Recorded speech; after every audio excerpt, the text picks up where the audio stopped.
Good morning and happy Sunday. I'm standing in a beautiful place while talking about something that usually doesn't feel beautiful at all. And maybe that fits better than it seems, because this time of year gets people thinking about moving forward, starting fresh, turning a page. And most of the time, it's not that simple. Here's today's question.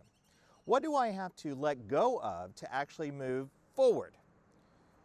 You know, it makes sense that you're tired of carrying whatever this is and that you'd want it gone by now. It also makes sense that you'd be frustrated if it keeps showing up when you thought you had already dealt with it. This is usually how it shows up. It's not with you all day. It's those moments where something catches you sideways and your reaction doesn't match what just happened.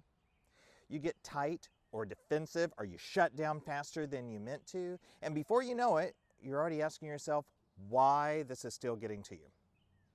And then you turn on yourself. You think you should be past it. You wonder if you forgave the wrong way. You hear things like, let it go, or hand it over to your faith, and maybe you've tried that.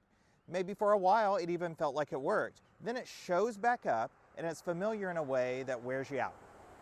It feels like the same old reaction, the same old memory you didn't ask for. So instead of asking why this keeps happening, or what's wrong with me, ask something more useful. What is happening to me right now? That question helps because it slows you down long enough to notice what's real instead of going straight into the shameful thoughts or emotions. What's happening isn't random. When something keeps coming back like that, it usually means it didn't get settled. And after enough repeats, your brain stops treating it like something old and starts reacting like it's happening right now. That's why it feels so strong, even when part of you knows this isn't about the present moment. So reminding yourself this isn't happening now and it's being stirred up now helps your body settle enough so you can actually see what's going on instead of just reacting to it. And I want to say something about faith, because where I live, a lot of people hear some version of let go and let God. I get that.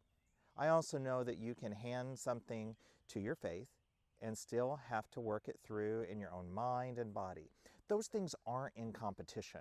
Faith can hold you while you're doing the work, but it doesn't always remove the work. Now let's talk about something uncomfortable and honest.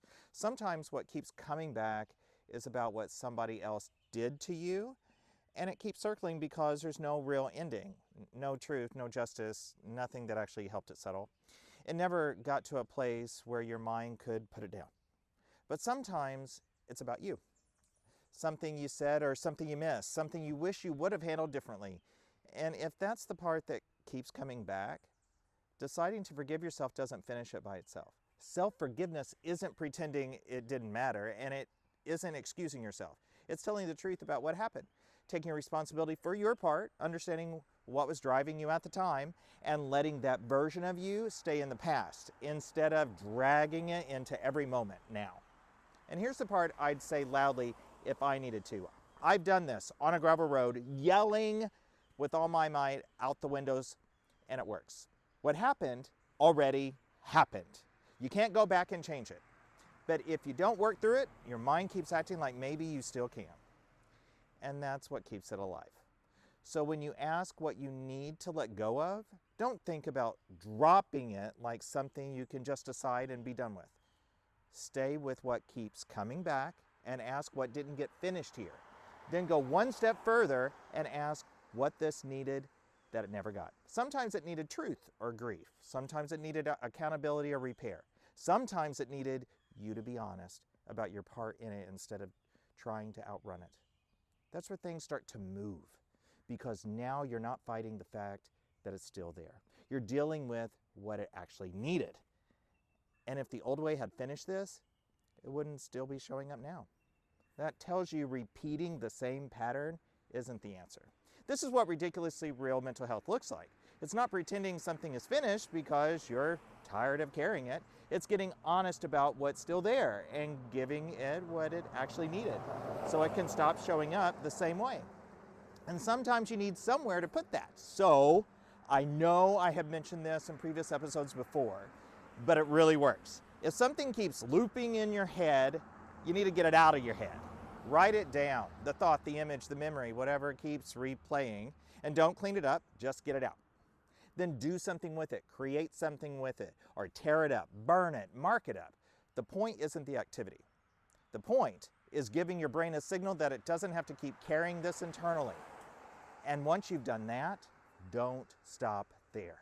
Stay with it a little longer, just enough to tell the truth about what you wrote down. Grieve if it needs grief. Own part of it if it needs that honesty. Name what should have happened that didn't. That's how it starts to lose its grip.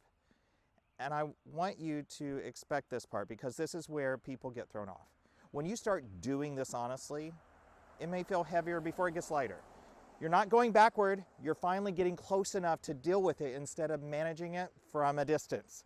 Moving forward isn't about forcing yourself to forget, it's about making sure the past isn't still reaching into the present and deciding things for you. Thank you for trusting me with this. If you want something you can actually use later, I'll put a few of these questions up on drshannon.org. And always remember, you are worth it. Lean into being the best version of yourself, one small step at a time. Happy Sunday.